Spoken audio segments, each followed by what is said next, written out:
കുറഞ്ഞ ചെലവിൽ അത്യാധുനിക ആരോഗ്യ പരിരക്ഷ. MCS hospital, Muvattupuzha. കാലത്തും ദിശാസൂചികയായി സാഹിത്യം നിലനിൽക്കുമെന്ന് professor doctor Jose Augustine. Muvattupuzha Nirmala college English വിഭാഗം സംഘടിപ്പിച്ച സെമിനാറിൽ സംസാരിക്കുകയായിരുന്നു അദ്ദേഹം. ആർട്ടിഫിഷ്യൽ ഇന്റലിജൻസിന്റെ കാലത്തും ദിശാസൂചികയായി സാഹിത്യം നിലനിൽക്കുമെന്നും അത് സൃഷ്ടിക്കുന്ന വെളിച്ചത്തിന് പകരമായി മറ്റൊന്നിനെ സൃഷ്ടിക്കുന്നതിന് AI സാങ്കേതിക വിദ്യയ്ക്ക് സാഹചര്യം കിട്ടില്ലെന്നും ഡോക്ടർ ജോസ് അഗസ്റ്റിൻ പറഞ്ഞു. നിർമ്മല കോളേജിലെ ഇംഗ്ലീഷ് വിഭാഗം സംഘടിപ്പിച്ച സെമിനാറിൽ സംസാരിക്കുകയായിരുന്നു അദ്ദേഹം.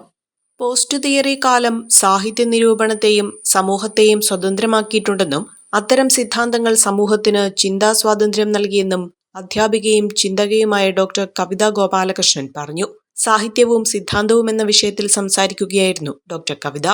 കോളേജ് ഡിജിറ്റൽ തിയേറ്ററിൽ നടന്ന പരിപാടിയിൽ college principal doctor father Justin K Kuriakose, English വിഭാഗം മേധാവി doctor Manu C Scaria, program coordinator doctor Jasmine Jose, മറ്റ് അധ്യാപകർ, വിദ്യാർത്ഥികൾ എന്നിവർ പങ്കെടുത്തു.